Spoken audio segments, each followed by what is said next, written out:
makes red side stronger, because now you can just throw three bans. Those were not the 3 bans I was expecting. I was expecting Jace, Jarvan, and Lucian, but I think you heard some rumors. Yeah, we have seen a lot of Nico AD carry coming up. TSM played at top lane last week as well. Can work really well. Not going to see it in this game, but it means that the Jarvan ban we expected is going to work its way through. Now the question is will they grab the Jarvan or will they grab the Karthus? So what's cool about G2 and Splyce is where Karthus has dropped down in priority for a lot of teams. He's still very high priority between these two teams, specifically because Xerxes is such a strong Karthus player. And while he did receive some nerfs, it basically took him from Super Saiyan to kind of normal Saiyan, so still a big deal. It only slows, the Q nerfs only slow his clear speed by about 5 to 10 seconds on the first rotation, so Karthus still very powerful. We are going to see the Jarvan locked in straight away for Splyce here, so it's that other power pick that can be flexed through multiple roles. Yeah, I do expect it to go into Xerxes' hands, however, although it could fit for Chachi. And at this point, Splyce are like, we've got to get strong lanes. We need to be able to contest G2 in the lane phase because we can't just let this Karthus scale up. Because while Karthus is a great pick for Splyce, they have a lot of comfort on it, it's also a great pick against Splyce because you know that they have the longest average game times of anyone in the LEC. And if you have a late game insurance policy like Karthus, just match him in that late game. G2 very comfortable on the pick as well. Of course, EULCS known for it in the first couple of weeks. Alongside that, we're going to see Splyce get the Thresh, a powerful support pick, can do a huge amount of work. And then the Galio coming out from G2. Now that Galio I expect to be taken by Mickey into the supporting role. We've seen him play it once already this split. Well, I would suspect you're correct, especially because the LeBlanc is locked in tandem with it. LeBlanc, one of the strongest blind picks available right now for the mid lane position. I do want to touch on the Galio. I like it as a response to the Thresh. Galio has a lot of all-engage potential, and when you pick up a Thresh, you're normally going to run a kill lane, or at least have kill lane potential there. So I like G2 matching firepower for firepower with Splyce. And the common answer to a LeBlanc in the mid lane is the Lissandra. So tanky with the Aftershock. It's Humanoid's 4th most played champion this split, actually tied first at 2 games.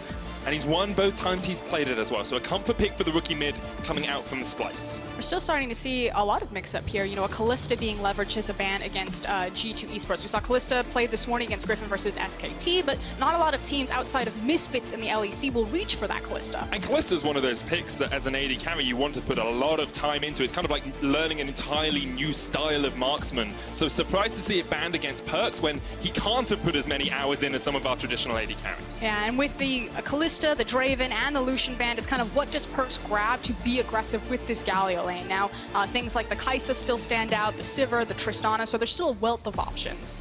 We'll see what G2 wants to ban next. Looks like it's a predominantly AD carry second ban phase. We are looking towards the Poppy here. Chachi, a historically very strong Poppy player, and taking that out of his hands will help G2 have a little bit more agency. And I think that Poppy actually just fits really well in the current meta with kind of Urgot falling to priority.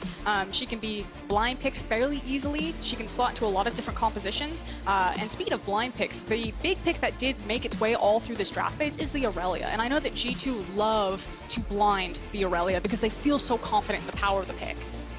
We'll see if they get it on this rotation. There's the Kai'Sa that you talked about earlier in the form of AD carries, something Perks has played quite a bit, although it is him playing that Kai'Sa was not the reason they lost versus SK, but the way he played it in the late game could have been part of the reason that they failed to defeat. It didn't feel too good. His lane phase was still relatively strong. We talked about how it can synergize really well with Galio. You have so much backline threat and reach down there, and I do expect this to be the Aurelia lock-in and this to be the standard G2 composition. And there you go, Wonder.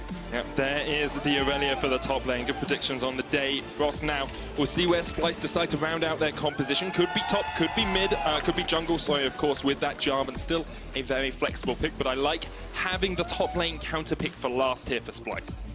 Is it really a counter pick when you knew it was going to come? There we go. So it is Xerxes jungle into the Jarvan, and it's Chachi's Renekton. Now, we have seen Renekton cropping up in the LEC. He can make use of some of the new itemization that's coming into 9.4 to make him a bit more durable on those side lanes in terms of scaling. But for me, this should be a very top-focused side of the map. Yeah, I think we're going to see a lot of pressure put onto EULCS in the early game. If that Renekton can get ahead alongside the Jarvan, put the Aurelia behind, Splyce may have their avenue to success here against G2, and we wondered if G2 would experiment a little bit. We wondered if they go a little bit out of the box. I don't think they really have here. LeBlanc a very comfortable pick for Caps, Irelia very comfortable for Wonder as well. And for me, it's the idea of kind of the 1-3-1 composition style coming out of G2. This is a very heavy skirmish style. This is what G2 really excel at. When you're down in the dirt with G2, they just rip you apart because they are so good individually. Whereas Splyce kind of went back to basics. They went to the 1-4, the ability to play a side lane with Chachi on the Renekton, but the ability to also look for team fights to collapse very quickly and use that Renekton as a team fighter. Big game here for Splyce, you have to think. Currently in the playoff contention, in playoff spots, but after such a strong start to the split, they still want to pick up those last couple of wins, and their schedule is not looking the most kind. G2 today, SK tomorrow, Misfits and Fnatic left to play in the final week as well. Really looking for that 9th win, which across the course of LEC history has been the spot where you make it into playoffs. Yeah, and you heard it from Duke's mouth, the Splyce coach, that he's not really looking at this game, but it is more important the SK and the Misfits. That said, if you're able to take down a G2 that might not be as focused, that might not be as hungry, that just makes it that much easier to walk into playoffs. Especially G2 coming off a loss last week to SK as well. A win here, though, would put G2 right at the top of the standings. They lock top spot if they win against Splyce. Cannot be matched by anyone else. We're going to jump on to Summoner's Rift. First game of the day, coming down to crunch time here in the LEC.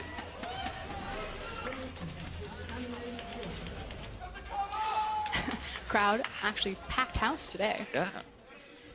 But my questions remain, and kind of how I want to start this matchup is, what iteration of G2 are you going to get? Because G2, they've already locked top, so theoretically, they should be experimenting with a lot of their style. We've heard them on Euphoria that Mickey and Jankos were talking about how they wanted to actually slow games down, that they wanted to show that they can play the, quote, macro game, you know, trade objectives. And against a team like Splyce, this is actually the perfect team to try to flex those, you know, cross-map plays. But you look at that composition, that looks like classic G2. We're just going to slaughter you in the lane phase before you even get going.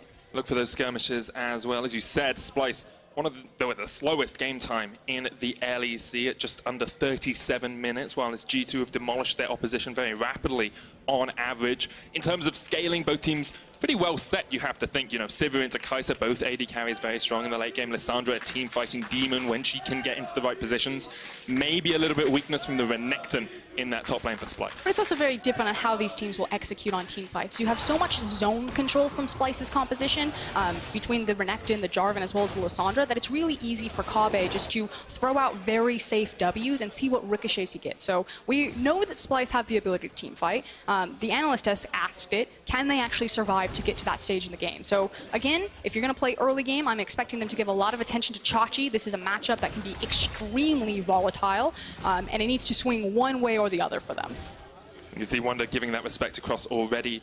Splyce had Xerxes start without a leash. This will be the first time G2 know exactly where he is on the map as he walks across this ward, getting the Scuttle Crab, and you can see because of that, G2 going a little bit aggressive down here in the bottom side. And it should mean that Xerxes will have control to get both Scuttle Crabs. You expect that Jankos is going to stick to his jungle, look for a fast full clear, and try to just get as much experience on Karthus as possible, which means that all of Splyce's lanes can play with priority. If they have the Scuttle Crab, they have the safety net, they can be far forward into their lanes.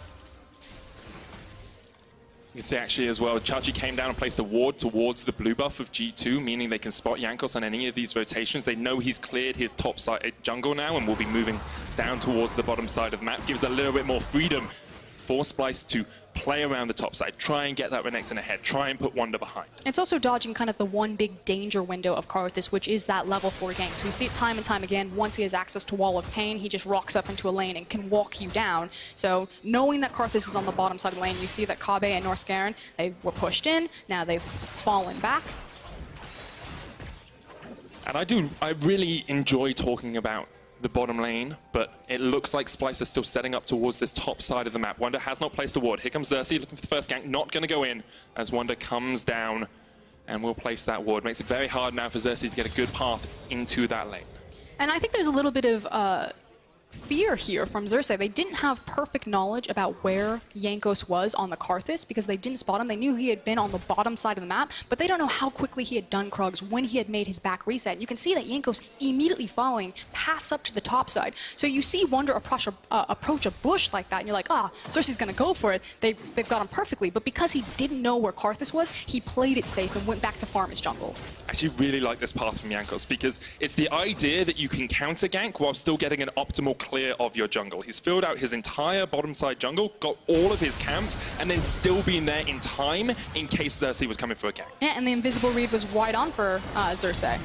That it was. Mickey going in here on the bottom lane, takes a little bit of damage from Kobe. Do want to give shout out to Norse Garen right there. Expertly placed Flay to try to disengage a lot of what Mickey was getting going. One of the big things about Galio from a support position is kind of everything that he offers for the lane phase. He has really strong all-in engagements with the taunt and his ability to Falcon punch forward. And he also offers great wave clear and kind of wave control with his Q. So for me, I think Galio is kind of like the #1 support to go to. There are a couple of options that you can play around it, but I do like the fact that Norse Garen constantly used that Flay defensively as opposed to aggressively in this matchup. It's always difficult as a Thresh in a matchup, wondering exactly how you can keep the Galio under wraps. There's a bit of a disparity in terms of summoners in the bottom lane, just want to bring a bit of attention to it. It's a teleport on Perks versus a heal on Kobe. So teleport has a slight advantage in terms of pushing the lane, then getting back into the lane. I'm actually really surprised about that. Kabe has been, and Splyce have been like the teleport ADC team. It goes perfect for Sivir as well because of her ability to just be a tower pusher as opposed to a real AD carry. So the fact that he went fleet footwork, the fact that he has the heal as opposed to the TP, tells me that Kabe is giving a lot of respect to this G2 bot lane. It definitely is. Relatively slow here from both the teams in the early game. They'll both be pretty happy with that, you have to think as well. Mickey and Jankos trying to team up, get some vision here across the rivers. The first Drake is an Ocean, very good on the Karthus, of course, very good when you want these champions that spam out spells as they try and clear waves. And you can already see that Mickey's placed tons of vision throughout that river, so if he does want to approach the jungle, or excuse me, the Ocean Drake as Karthus, he can take it. But Splyce with the push pressure in the bottom lane. Still haven't seen Xerxes have that top lane gank that he'll really be looking for early on. Both mid laners 6 means it's a lot harder for Caps to get that full in engage. And my wonder is which jungler is going to strike first, because Jankos is almost to that level 6 mark. None of his jungle to get, so he won't be able to get that experience from there, but maybe looking for a bottom lane gank. And it's about where they strike first. And like you're saying, the bot lane gank, the fact that Karthus is still level 5, however. Oh, wow, I actually suspected Karthus to step forward. So did I. I thought G2 would be the ones to spark the ignition on that play, but decided against it. Kobe very brave, stepping up into the face of the Galio as well. Xerxes here towards mid, maybe waiting for Caps to use that distortion forward. But Caps is going to hold on to it, knows that the jungler could be around. But unlocking the Lissandra, so even though you don't execute on the gank in the mid lane, it does mean that they have a free pathway towards that top side. We have to look at that difference in the top lane CS as well. About 20 farm already for Chachi. Wunder has given a lot of respect to the fact that Splyce could be playing towards this top side of the map, and you can see Jisoo are trying to answer. Yeah, and this is so punishing, the fact that they're zoning Wunder off of all of this free gold and experience, but now possibly a 3v3. Oh, here we go. Caps jumps forward, gets rooted up, jumps back with a cleanse. That's exactly what he needed to do in that split-second decision. Instantaneous cleanse, but it should mean that the blue buff, unless Karthus wants to wander over for a smite contest, should be theirs, especially with all the vision control that Splyce have in the area. Humanoid also still has that ultimate available, so if Caps jumps a little bit too far forward in that mid lane, we might see a play happening. Very cagey stuff from both these teams early on, but G2 have never really been... They never have to accelerate from an incredibly early lead. Like, the amount of times we see a game where G2 are even at 15 minutes and then just snowball the game away from their opponents. It's the idea that once there's an open map, that the towers have been dropped, that G2 know exactly where they can attack on a map. Mickey and Perks coming down towards this bottom side, but the Lantern will get them away. Chachi dived underneath the tower. Here comes the teleport from Splyce. They want to answer this one as Humanoid comes across. Caps might be looking for some damage onto Humanoid, but the Glacial Path just pushes Wunder and Jankos away. And that can be punishing. The fact of the matter is that they're not playing double teleport in terms of the mid laner TP on LeBlanc as well as Lissandra. And the wave is just now being pushed in, so not the end of the world for Humanoid, but feels a little bit bad when you commit that type of resource. It means that he's not going to get a free back that he would have once had. Especially when you're looking to make plays towards this top lane in the future. Burning that teleport means you can't do the strong 3-man tower dive. You can't make that play if Wunder ever overextends. And although Chachi does have the lead in the top side, as G2, you're in a very comfortable position so far in this game. But leads on Renekton versus leads on Aurelia mean very different things. Both these champions can snowball and be very volatile in kind of the 1v1 matchup. But I feel like Renekton's much more dependent on making sure that he gets a springboard in terms of like offensive itemization, because so much of Aurelia's damage is packed into her kit. She doesn't necessarily need to come back with like a Sheen to have kill pressure on someone. She can look for a Ninja Tabi, be completely fine in the lane, stack up her passive, and do ridiculous amounts of damage still. Mickey was coming up from the bottom side here. There's a lot of deep vision for G2 already around that blue buff. Humanoid maybe looking for the jump across. There's still no cleanse on Caps as Xerxes steps forward. There's the path. Going on to Jankos. They get the lockdown. Heroic entrance is going to connect, but it's not enough. First blood goes over to Splyce, and now Xerxes not in the best of shapes. The Requiem comes out. G2 get a kill in return. It's a 1-for-1 trade. First blood going over to Splyce, but the big win is the fact that Chachi is pretty much free hitting that tower. He did force Wonder back. The teleports are desynced, and it was a lot of gold that got shoved under. Very good stuff for Splyce early on. Of course, giving kills across towards Perkz is not the best of shapes, but won't be too worried at the moment as Perkz is still trying to scale up on that Kai'Sa. Humanoid caught out with the roots, but not going to take too much. There's a bit of a summoner spell desync in the mid lane as well, as Humanoid no longer has his flash, so maybe we'll see Caps do something with that. I do want to quickly go back to your Perkz point, you know, the fact that the Kai'Sa is the person who gets the kill gold right there. I was talking to Vedius, and it was this idea that, you know, the late game doesn't really exist in the same way that we used to think about it. You know, the days of 5-6 item full builds are so rare right now in this iteration of League of Legends that a champion like Kai'Sa getting a springboard like this, someone who really spikes on kind of 2 items, 3 items, that is late game now. So champions like Kalista, like Kai'Sa, almost fit better in the current iteration of the meta, and it just means so much more when they get going, because Sivir never gets to reach that point where she's 500 CS. Exactly. You could see G2 anticipated this play happening. That's why they used the hero's entrance from Mickey, but didn't expect quite as much damage to come out from the Jarvan combo as that happened.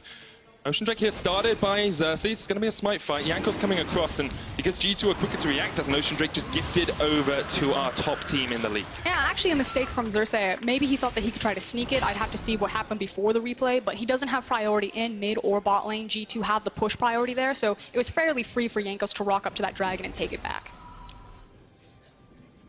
And with about a 700 gold lead at the 11-minute mark, Splyce are in an okay shape. However, there's a lot of pressure being put to G2 towards this bottom side of the map. I don't know, that doesn't look okay. The fact that Kabe and Norskaren have backed all the way off, again, respecting the fact that Jankos just took the Ocean Dragon. They know that they're contesting over vision. There's the possibility that with this Galio, he can look for that all-in engagement, and it's just forcing Kabe and Norskaren to play so respectful. And you expect this. This is what they drafted. He's got the heal instead of the teleport. They have the thresh so they can pull it back, but none of the resources are going where they need to, which is to Chachi. We haven't seen a real successful gank up there. Exactly. He has a 20 CS lead, but that's now mirrored in the bottom lane by Perkz against Kobe. He's got 20 farm up as well. He's got a kill. He's got that double pickaxe build, which means his Q, the Acathian Rain, is already evolved, and that means the Kai'Sa is in so much stronger of a position. He can push equally with the Sivir. You've got the teleport on him, so he can join players across the map. Perkz and G2 are very happy with this state of affairs. So where are we going to break it next? We've unlocked Norskaren. We're trying to force some mid-priority, so Humanoid can either get a back or walk to something else. That is the question, though. Where does Splyce go now that their bot lane has fallen so far behind? They can't really match up in the 2v2. Yes, the Sivir can just clear the waves, but unless you can really set up Chachi for greater success in the top lane, you're struggling. It could just be that Splyce are saying, you know, fall back to our old tricks. We know that we're confident in the 5v5 lane phase, although I'll hold that thought. Jankos is just around the corner here, but Xerxes on his way as well. Chachi trying to turn it around as Jankos goes in with the Wall of Pain. There's Claxism as well. Jankos down, Chachi gets out. That's how you unlock this Renekton. And now Wonder maybe in for a world of hurt as the Requiem comes down. That will chunk out Chachi only a little bit. Humanoid on his way up as well. He might catch out Wonder on that rotation. Caps trying to join with the fight. Wonder going the wrong side of the map, but trying to escape. Xerxes looking for him. Wonder has dodged around here well enough to avoid Humanoid and maybe come in for a gank here on towards the Splyce mid lane. Not going to do too much, but he does escape safely. Yeah, respecting the fact that Xerxes took the long way around through his jungle, so if Humanoid didn't play that perfectly, he might walk into an Aurelia LeBlanc 2v1 scenario. So rightfully says, you know what, we got what we came for. We got the kill, excuse me. Kill went to Jarvan, but the power over into the Renekton's pocket, I'm just going to back away from this one.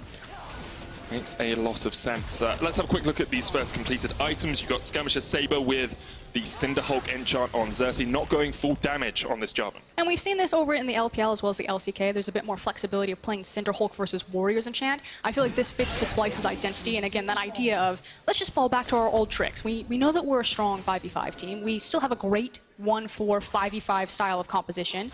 We feel that, you know, if Chachi doesn't get the springboard, that he can be successful scaling it to a side lane. So let's just have our front line. Let's play this traditionally and have faith in Mr. Splyce and Kabe back there to walk over this. It's worked out well for them in the past. Consistently a team that makes it into playoffs. It looks like G2 are going for the lane swap here, bringing Perks up towards the top side alongside Mickey on the Galio. Chachi waiting in the wings. Norscarin on his way up as well, but I don't think Chachi can do too much in the 2v1. Jankos going to join the fight. It's going to be a 3v3 in the top lane. You have to feel Norscarin just clearing out this vision. Chachi dodging around with the slice and dice, but doesn't really find any connections. Meanwhile, Wonder in the bottom lane pushing out Kobe. The Rift Herald has been started here for G2 as well. But the call was that they wanted the Rift Herald, and Splyce wanted to make sure that G2 couldn't take it for free. But because Caps has such a dominating presence in the mid lane, this is really dangerous for Mickey has the Splyce. flash, goes in with the taunt, and immediately the teleport comes in from Wonder. Chachi trying to get away with the slice and dice. Perks jumps in with the Canyon Rain, but the Lantern will save Chachi in the nick of time. And you can see Humanoid was waiting on spawn saying, okay, team, are we going in for this team fight? Do I need to use the teleport towards that Rift Herald? Instead, they say no, give it to them, let's live to fight another day, and Humanoid returns to the mid lane.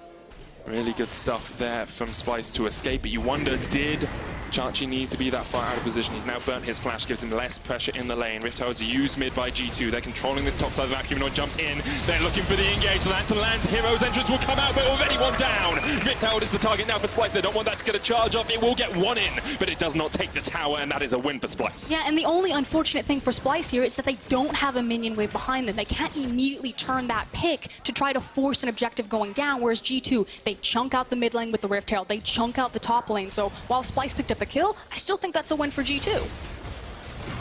Jankos caught out here though as he tried to get vision around the Infernal Dragons. As he pulled back with the Lantern. Cap stepping forward. There's the hook. Only hits onto Caps, cleanses away. There's an Infernal Dragon on the cards now. It's just spawned in, but with Jankos back in way, I think G2 will give up pressure on it for the moment. I think it's a safe call for G2 to recognize that we're not going to be contesting the Infernal just yet, because there's so many vital cooldowns that are missing. The Lissandra ult, the Cataclysm. So G2 are saying, we'll have our cooldowns up much faster. Let's reset the map, walk towards Infernal, and try to find this window where before Splyce get access to these big wombo combos, we can try to force Infernal. That's what they're trying to do. G2 looking for the skirmishes, and Splyce kind of on tenterhooks in some of these fights. Have to remember how many times this team has made it to playoffs. The last 3 times they've been fought out in pretty close games, you know. Looking at last summer, they were knocked out by Schalke, the eventual finalists. They came 3rd in spring, and then before that, they were knocked out by G2, the eventual finalists as well. So a team with a strong pedigree, but this year, this second half of the split, they haven't quite lived up to that. And it's just unfortunate that Splyce don't get a lot of praise, because they are quite a clean, kind of fundamental team. For me, they're kind of like baby's first League of Legends team. Like, they just play really clean, objective-oriented, fundamental League of Legends. You know, we want this, we set up the vision here, we go for it, but it's just not flashy. And so it's much easier to be a G2 fan when you see all these players just flexing on kids. Splyce with the Infernal Dragon control, that'll be a very good Drake for them. And they will secure it. 17 minutes in, they have a 1,000 gold lead or 600 gold lead over G2. They have a strong Renekton. Their bottom side of the map is looking okay, although a little bit behind against that Kai'Sa. Yeah, and giving up the Infernal, G2 just made the call, hey, we don't have access to teleport from Wonder. Let's instead open up the map, because that's where this composition really thrives. Again, it's a 1-3-1. Their ability to outscale on side lanes, to be so devastating when they control Fog of War because of the assassination potential of Caps. You throw a Karthus ult on top of it. A open, dark map is exactly where G2 want to be. Enclosed areas around big monster objectives like the Infernal, like the Baron, that's where Splyce thrive. Well, no real objectives for them to fight around now. That's mid lane tower still up for G2, which means that Splyce will maybe try and put some pressure around it. You can see them coming down into the river, trying to gain vision control. Caps is stepping up, but in that 1-3-1, already moved over to a side lane. Xerxes looking for the flank here, as Humanoid could go for a bit of aggression. And reminder, Caps just needs to chunk out someone enough that Jankos can finish the dirty work for him. That's what we saw from G2 so much in week 1. Jankos just continually pressing that R button. It worked out incredibly well for them, and it's the reason they're sitting at the top of the standings as well at 12-2. His ability to press R, that's all You just got to do it, you know? If you can't press your ultimate, you can't win games. And that is kind of the philosophy behind Karthus, I think. The pro tip from Medic, if you look at your keyboard between E and T, smash that button. Just press it as many times as you can. But as we approach kind of this more open map, as the laning phase ends and we look towards the next objective for these teams, it looks like Splyce are going towards the mid lane. Perkz uses a great ultimate just to get out of the range of the box, but Mickey is going to be sacrificed here. Splyce once again get vision control around mid and now can try and push towards that tower. I mean, frankly, that was a mistake from Perkz and Mickey right there. They thought that they could be that far forward. They didn't have any of the vision control, and you're against the likes of a Jarvan and a Lissandra. The ability to have long range, snap engage on your opponents, it's just, I'm going to say disrespect. Yeah, I understand that. Perkz has tried to give it a little bit of respect over by getting the QSS as his second item. Doesn't want to get caught out too many times. As Humanoid maybe gets caught out by Caps a little bit. Uses Glacial Path, can't follow it up as Xerxes comes in from the side as well, but Humanoid not going to pop the ult. Didn't want to go all in on Caps when he knows he's still got the cleanse. Caps chasing them up the lane. But you get the Ocean Drake proc off that as well because he's not actually in combat. So the last kind of speed bump for G2 before the map gets really cracked open is going to be that mid tower, which, again, Perkz and Mickey, they know the objective that they want, they just didn't have the proper setup around it, but round 2 here, they got some friends. Yeah, Judge is coming in, Jankos and Mickey just trying to hold off this advance, and Perkz has relatively good wave play, of course, with the Infinity Edge, with the Acathian Rain. And the idea here is that Perkz and Mickey are just going to park it, be a little bit safer, and then you can allow Caps and Wonder to kind of split up Splyce, and eventually something will break. Either G2 will find a kill, a 1v1, a 2v2 on a side solo lane with the help of Jankos' ultimate, or Splyce won't be able to juggle kind of all of the pressure points on their map, and that Mickey and Perkz will get up to that very low mid lane tower and shove it down. So it's a patience game for G2. Just trying to get that pressure in the side lanes. You look at it, Caps has the Luden's Echo building up towards a Morello Nomicon next with the Oblivion Orb. However, it's pretty hard to work your way through Humanoid with the Aftershock, with the Merc Treads, even with the health you get from the Proto Belt as well. Alessandra, not the easiest assassination target for a LeBlanc. I mean, yeah, it's hard to blow her up, but again, you're still counting on the Karthus, and while they sit here and they continue to farm, G2 are probably still feeling really good about the breakpoints that they have kind of left down their itemization routes. And we'll keep an eye on those items as we work our way through the game. 20 minutes in, though. Splyce still very much in this matchup. Not always that we say that in a G2 game. Usually a couple of thousand gold ahead by this point. Caps jumps in with the chains.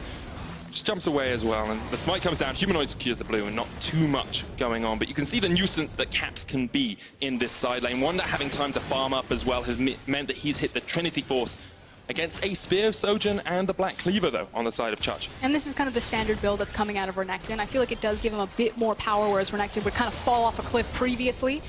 Makes him a bit more durable, although you're still facing Wonders Aurelia of all things, and I feel like at any point Aurelia eventually does Aurelia things and outscales virtually everyone on side lane. Maybe apart from Jax. I'm wondering if Jax in the late game would be out in Aurelia, but no Jax in this game, so it doesn't really matter too much for either of these teams. Now, Wonder has come down to join the party as Chachi is pushing out top in response, but with Wonder coming down, you think this will be the mid lane tower being opened up by G2. Man, it's just Wonder saying that I got the top lane far enough forward that Chachi needed to respond to it. He needed to push it all the way back. You can see him doing that now, and it gave Wonder the space to make the rotation from the top lane to the mid, force it down. And with the Inferno Drake coming up as well, that's what G2 need to play around, because you can't really give double Infernal over to Splyce. 70% AD and AP is very strong. Perkz is baiting here for his team. The hook comes out. Norscaven doesn't quite connect, but Xerxes comes in from the side, and now Humanoid going in with Glacial Path as well. It's a Barney in the mid lane as the fight erupts. Wonder forced out. Mickey not in the best of shapes. Pulled out of the heroic entrance, and now Chachi's on the back line, and Splyce are just running their way through G2. G2 step forward. They made a bait with Perkz, but they were the ones baited as Splyce just collapsed around them. Chachi can't quite get the chase up here,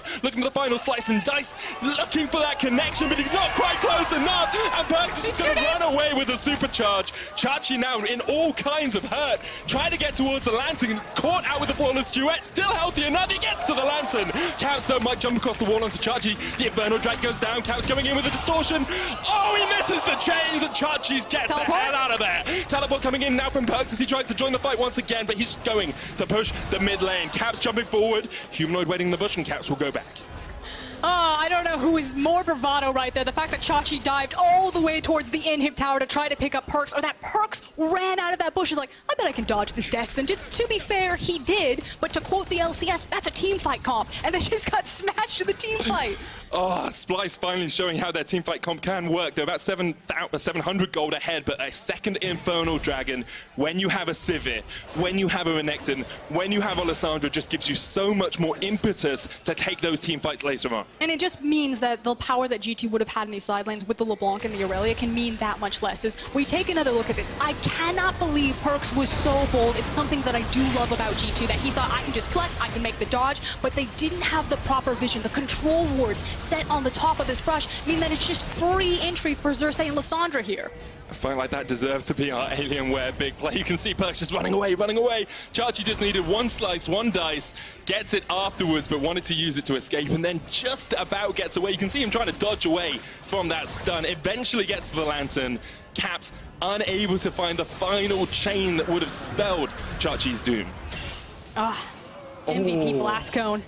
Too strong. I thought the minion auto attacks were going to chase him all the way down as well. But again, a fight in the mid lane as Xerxes looks to go for the engage. Mickey low, taken out. Xerxes can't get to the Lantern in time. And here comes Cap jumping in onto Norscarin. It's a 3v4 in favor of G2, but Humanoid just turns it around. Almost gets out. Chachi now on the flank as Perks looks for the engage. There's the Requiem. Norscarin goes golden to stop it. Caps has jumped all the way back. Wonder flashed away from there by Norscarin, and it ends up being a 2-for-2 in the mid lane. So Chachi just a little bit slowed for the flank right there. Does manage to get on the back half of the team fight to allow Norscarin and Kabe to walk away from that one. I want to see how it started, because again, it feels like Splyce are just finding the engagements that they want, maybe not under the tower. Yeah, that was probably a little bit too aggro. I think Xerxes is the one who initiated it by jumping in, but we will catch that in a replay, I am sure. Okay, what happened here? What was the call? Looks like it was go, go, go, go, go. The call was full steam ahead. And you know what? I can respect it. They saw that 2 members of G2 weren't out. They thought that, okay, quick snap engage. Let's see if we can delete someone before this fight even begins. Unfortunately, you roll the dice with G2, the bear trap. I mean, not many teams will take a fight like that against G2 and get a 2-for-2 out of the end of it, though. So Splyce still fighting hard here. 7 kills to 3 up, about 300 gold in it. But I want to just bring quick attention to Kobe. He's picked up 3 kills in the last few fights, now has an Infinity Edge and an Essence Reaver, almost matching Perks in terms of itemization. And it's kind of, where are these 80 carries in terms of their power troughs? For me, I still give it to Perks, but it's about the execution of these team fights. And right now, everything has been on Splyce's terms. Every time we see them, it's the Jarvan and Lissandra that's starting it up, as opposed to G2, you know, getting these skirmishes, getting these 2v2s or these 3v3s, no matter how the fights break out. Splyce still very much in this game, in contention, fighting still for that position in playoffs. Of course, sitting at 8-6, you're really looking at 9 wins as the sort of break point to make sure you get into playoffs. And if Splyce could take a win here, looking at the rest of their schedule, it would be a very, very good win for them. It takes so much pressure off of them for that SK and that Misfits game. Against the people who are near them in this playoffs. Now, Caps has jumped onto Chachi here. Chachi pops the ultimate, trying to kill the weak as Caps gets engaged on, but jumps back away. The Baron has been started. Jankos on the wrong side of the map for it, though, and already the Baron started here by Splyce. However, you've got Mickey, you've got the Taunt, you've got Aurelia there as well. The hook doesn't connect from Norscarin, and maybe Splyce will back out of this one. A little bit too greedy from them, perhaps, as Chachi goes down towards the bottom side. The engage comes out. It's all on Mickey. They just want the Galio. They want the support. They'll take him out. The Baron's reset, though, ends up being a 1-for-1 trade across the map. Sacrifice Mickey's life to make sure that you at least get over to this Baron pit. So well worth the trade for G2 as they sidestep disaster there.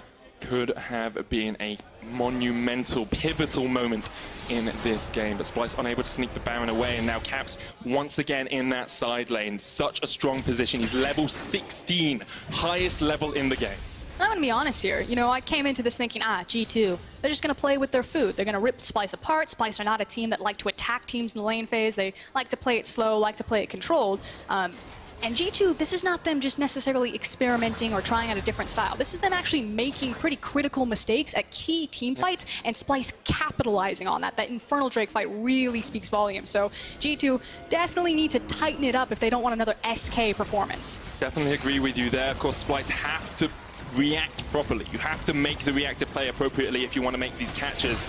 Xerxes trying to jump onto Caps, who got a little bit of a flank off there, and now it's going to be a 5v5. You have to feel it's another Inferno. You can't give this up if you're G2. Perks step very far forward here. Jankos doing the Inferno. Splyce realize maybe something's up as Caps goes in, gets caught out. Locked down. Is Caps down? He is! And perhaps within the hopes of G2 ever winning this fight. Jankos still on the Dragon. Splyce come down. They won't get it. Dragon goes across the G2, but already they've lost 3 players, and you have to think that's Baron on the cards for Splyce. Yeah, they've got the wave behind them. They can pick up the mid lane if they want, or they can walk just past it towards the Baron. Now, Jankos is available, doesn't have access to the smite. It's just now up, but does have access to his flash. Do you fight this if you're G2? You've got the Inferno. You run it up mid. I mean, you're G2, though. I know G2, sometimes they fight these things.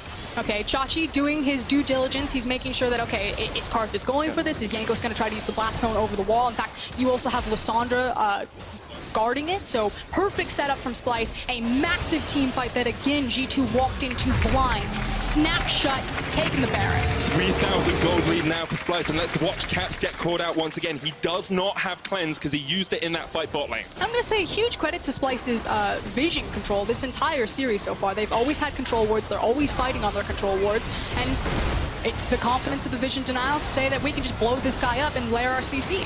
Even with cleanse, I think Caps is dead for that one. Unfortunately for Splyce, they do not get the Inferno. Jankos secures that for his team, but because of it, they get a Baron.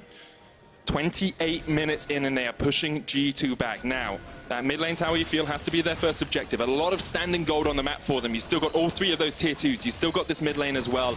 At the end of this Baron buff, Splyce could be looking at a 5, 6, 7,000 gold lead easily. But the nice thing for G2, or kind of the one breather that they have, is they do have an abundance of wave clear stacked onto their composition. So they can try to slow down Splyce here. They definitely can. The question is, are you going to be able to slow them down enough? Not for this mid lane tower, at least that's going to fall. It's also playing that delicate edge of, you can see that Splyce are more than willing to instantly jump and pull the trigger onto these team fights. And if G2 die too close to their base with too big a minion wave behind Splyce, it could just be game over. Splyce reverting to the 1 and 4, the composition that we talked about from the start. They've got Humanoid off in the side lane. He's still got the teleport. He's got the ultimate if he joins the fight as well. Chachi waiting in the wings, looking for the opportune moment to strike here, as G2 have to answer in the side up towards that top side. Now, minion waves pushing in at the same time. This is where you really see a team and their strategy come to the fore. Can you play this properly, Splyce, or will you get caught out by G2? I think oh, they're going to try and catch them out themselves. Mickey hooked up. There's the box as well. So much damage coming out to him, and he's got 1. G2, you might have the wave clear, but if Xerxes just goes all in, you're going to fall. Redemption used as well here by Splyce. Maybe looking for a little bit more as they go towards those side lanes. And I was just going to comment on kind of the formation that Splyce had put up in their 1-4. Normally, you would see Chachi being the one swing out to that side lane, but the fact that it's Lissandra, Chachi doesn't have virtually any MR. He's basically just there to fight Aurelia, and so the fact that Caps was out into the side lane meant that Humanoid had to match him to make sure that they could have pressure there. So good job on pulling the trigger, on finding the fight, on getting those towers. But also, I really like Splyce's lane assignments to the nature of the game right now.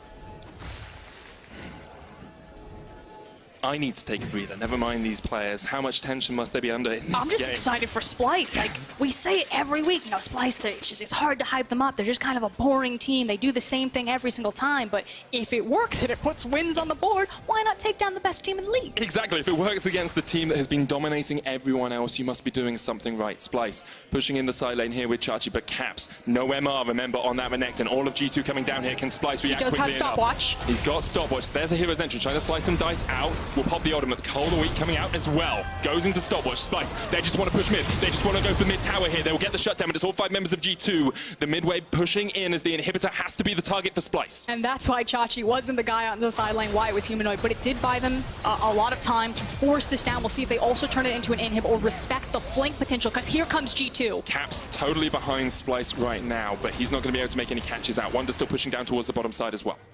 That was that moment of, okay guys, everyone stay calm. We're on G2's possible inhib. We're not going to try to force it, just disengage. That's the sort of moment in solo queue where your team goes too far and then you lose the game off the back of it as the enemy team just pushes towards your base. We're basically in promos for Splyce here. Yeah. Probably the most important game of their split so far. They backed off, they've reset. Let's have a look at where they are in terms of items. Zhonya's finished on towards Humanoid. You've got 3 items on the Renekton. You've got very tanky items on Xerxes as well. Really looking for that next Zeal item from Kobe. That's when he really comes online. We always talk about it. 4, 5 items on the Sivir. That's when you can just demolish someone with those ricochets. And we made the comment at the start of this cast that normally the games don't go this long. Like, we know that Splyce like to play this slow style, but G2 are so much faster, and you expect as G2, the heavy favorites in control of the league, would be in control of this game. And it just speaks to Splyce's strength. Play what you know, play where you're confident, play in your pocket. We'll get there in the end, boys, and Kabe's ready to take over this game. He's doing it at the moment. 17,787 damage. 2 champions from that Sivir. Ocean Drake picked up quite late, not really going to do too much. Humanoid chased away here by Perks, who has a lot of damage on the Kai'Sa, sitting at 4 items himself. He was not going to take that. Humanoid did have ult as well as the Flash and Hourglass available. Yeah, you don't really want to dive all the way in. Perks has learned from his mistakes, but now it is once again Chachi trying to deal with Caps in the side lane. He's not in the best of shapes, but the rest of Splyce are coming down to react to this. Maybe looking for this bot lane tower because they haven't quite broken through this tier 2 line. Tier 2 goes up down in the top lane for G2, but Splyce with 4 members strong can just push in. Remember, Perks has the teleport on the Kai'Sa. He continues to step forward. I've seen this story before. Last week against SK, G2 left a man in the side lane and it cost them dearly. This time, they've got Wonder going up towards Perks as well, so shouldn't be too much of an issue. And it's G2 trying to play that objective trade game. You can see that Wonder also forced in the mid wave into that mid tower, and again, if Splyce started to overcommit to pushing bottom, that it would have been a very easy rotation for Perks and Wonder to rotate to mid to start taking these towers. So really respecting how strong Splyce are in kind of that 4-man, 5-man unit, and trying to play hit and run League of Legends where you chop up the map. What are the next teamfight objectives for Splyce? Well, you have to think the Baron is the key target for them. If they can pull G2 into a fight there, they might be in very good shape. I mean, we say that, and you would expect it for how G2 have, how Splyce have been taking all of these team fights. But if G2 can get over there earlier, place down vision, and just not get flanked or caught out blind, they still do have a very strong composition.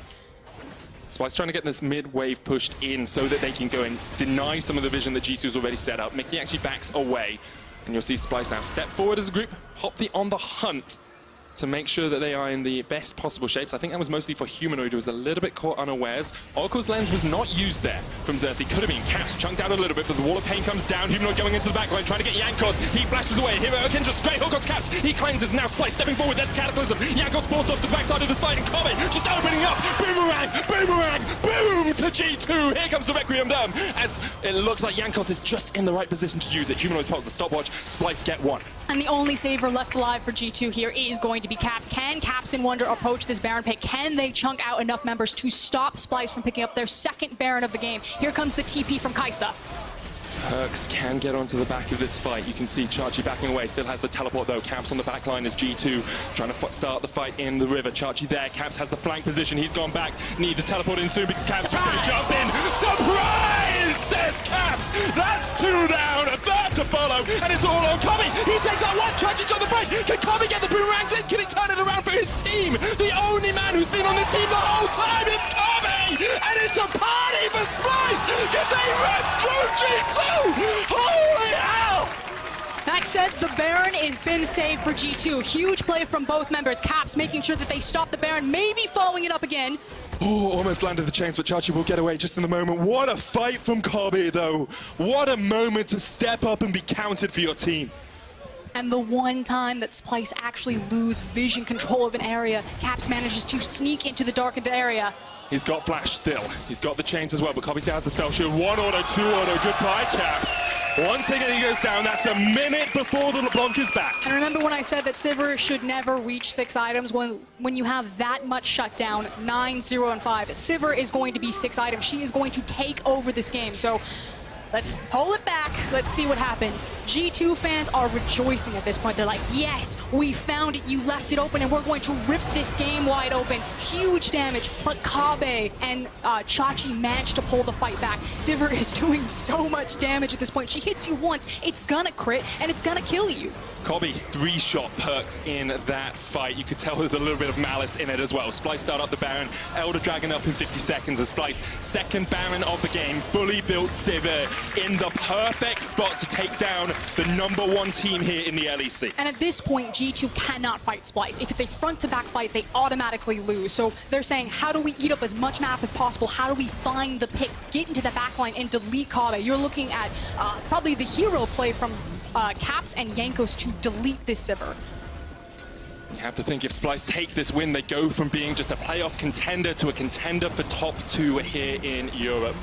Maybe not in the regular season, but definitely coming into playoffs. Now, Caps has the flank position. The inhibitor tower goes down in the top lane, and Splyce backing off once again. They know the Elder's up in 15 seconds, maybe just looking for the reset there, but G2 already there. Perks and Mickey getting vision control around it, making sure they're in the ideal spot. And if G2 can actually zone Splyce out from walking in here, G2 could actually try to tank this up and take it, but Splyce smartly just immediately ran there. On the hunt, Perks takes a crit. Chachi going in as well. Perks stunned up. Here comes Darcy. He dunks onto Perks. They dunk Jankos as well, and already G2 2 men down. The Requiem coming out. Norscaven will be sacrificed for his team as Jankos gets a counter kill, but Splyce could just look for the end here. They just need to push in with this minion wave. And they grab the minion wave instead of going for the open inhibs and are trying to go through the bottom of the map. Caps is resetting his position. He is still alive. He still does a lot of damage, but can he hold this? That is the question. All inhibitor towers down now. The first inhibitor here from Splyce. 2 cannon minions in this wave as well as G2.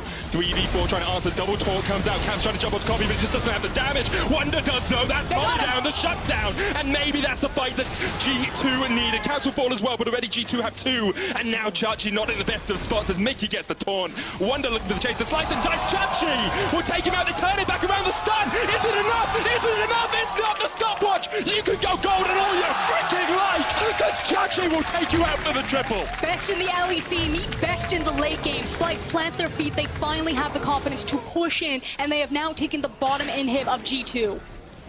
What a performance from Splyce so far. 22 kills to 11 up. It's 8,000 gold in the lead. They're looking towards the Elder Dragon.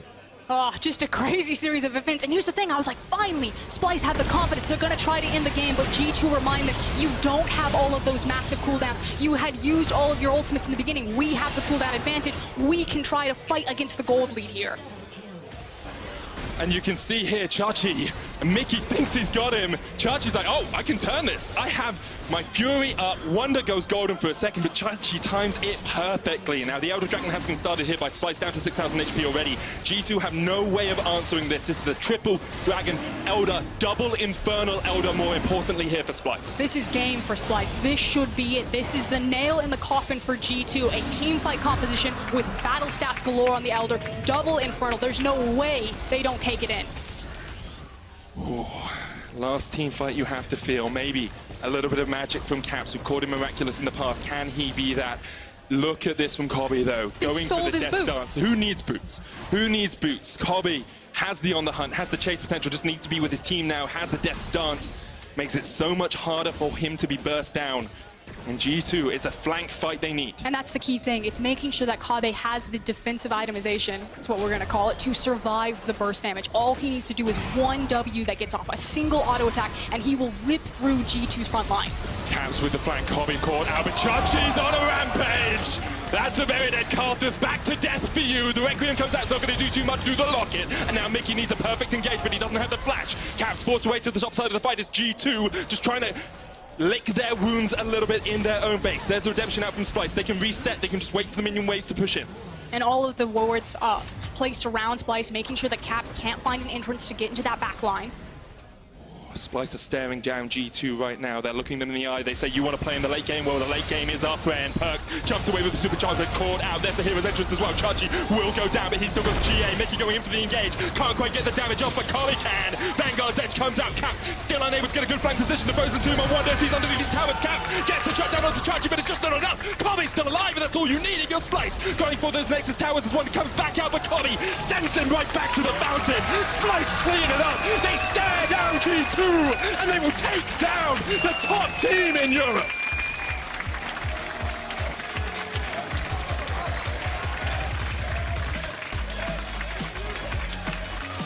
Who is going to dictate the pace of that game? Total opposites here. The fastest team in the league versus the slowest team in the league at 41 minutes. Splyce say, you're the best in LEC, we're the best at 5v5. fight us on our terms. And time after time, they just pulled G2 into the fray. They said, G2, you don't want to fight us? Okay, you go to a side lane. We'll take everything on the rest of the map. We'll force the 4v5. We'll run face first into you, and we'll just bash you down. And there were so many fights that G2 just weren't ready. They didn't expect Splyce to be so decisive. And I want to talk about some of the key members of that decisiveness. Yes, you have champions like the Lissandra, like the Jarvan, so of course it's going to be Xerxes and Humanoid's names that come up. But Humanoid, a rookie, to be that willing to pull the trigger, to find the correct zone control, to find the correct target every single time, had a phenomenal performance. Such a good performance. I remember talking about him week 2, week 3 when he was stepping up on the Lissandra and we were saying, hey, is this guy our rookie of the split? Then his name fell out of favor. And now once again, he's definitely stepping up there, especially against someone like Caps. And you heard it from the team all the time. When they talk about their rookie mid laner, they say this guy is confident. He doesn't care who he's facing. He will have the confidence, sometimes cockiness, to go for the play. Showed today. Definitely showed today. Great stuff from Splyce with that win. They pretty much guaranteed themselves this place in playoffs. I haven't quite run the numbers yet. I haven't put on my cap and got my time stone out, my cape, and got my time stone out, but I'm pretty sure with 9 wins, they should be guaranteed a playoff spot. We'll confirm that for you later on.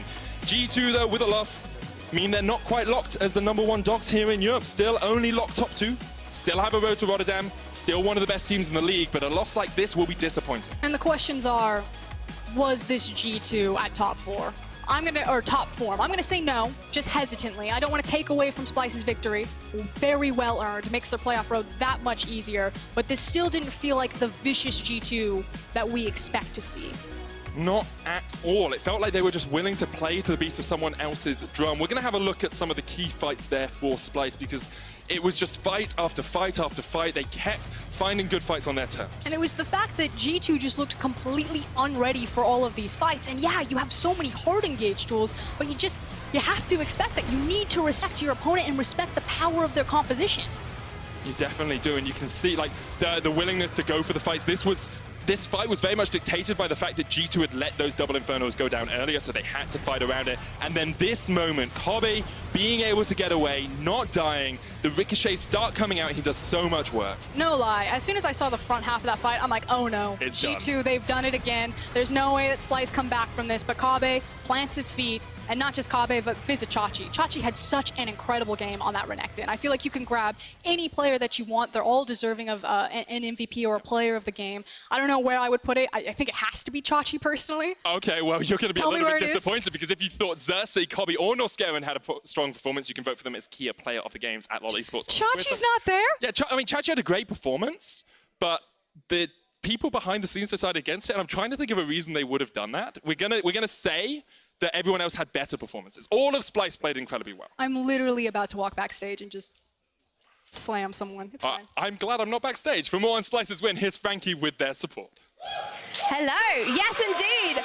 I'm with Norscaron, and actually when I was speaking to your coach, Duke, before this match, he said if you guys could survive the early game, you could do it, and my word, did you do it, Norscaron. How did you fix your mid-game for this match? I mean, we've always kind of had a good early game on stage, I would say, compared to, I would say, like our practice. Yeah, it's not the same, but we figured that if we could survive the early game, which G2 is very good at, we figured we could beat them. And we had the Gathering Storm on Sivir. He was very strong in the end of the game. We figured out that G2 really likes to not team fight, or they like to team fight with the wrong champions. So we just figured that we would beat them if we team fighted with the right champions. Team fighting with the wrong champions. Yeah. I'm sensing a bit of flaming here. Who are the wrong champions? I mean, they're champions that should play like, or the champion they play kind of like 1-3-1 or 1-4 kind of, and they just team fight with it, but they should be like pressuring multiple sides at the same time. So we figured that was a weakness of them, and yeah, we think we had the right idea coming into the game. A weakness of them though, because you guys truly focused on perks in your draft. You were just banning all the ADCs. What was the plan there? I think it's not like targeting perks in general. I think just AD meta right now. The Lucian Draven is really strong right now, and I don't quite remember what else we banned, but it's not really because of perks, but yeah, it's just a meta. Now, Now, although that was a really impressive performance for you guys today, Noscurin, we like to have a laugh here on the LEC, or at least I do, and this is my first week, and I've got to draw a little bit of attention to that Chachi solo pursuit of Wonder and Perks. Going past the 2 towers to their base, thought he could get the kill, nearly died himself. What was it like on comms? I mean, I think it was just like people not saying anything, like we were just happy we won the fight, and then everybody sees Chachi on the minimap just chasing a bit long. I think he probably thought he could get him, but he was not fast enough, and we were kind of just like, Chachi, what's going on? Like, what are you doing? But he just backed off in the end, and it was okay. We said the same thing in the green room, Noscurin. Right, well, we have to go to a quick break, but do not go anywhere, because after this, it's going to be Excel versus Schalke.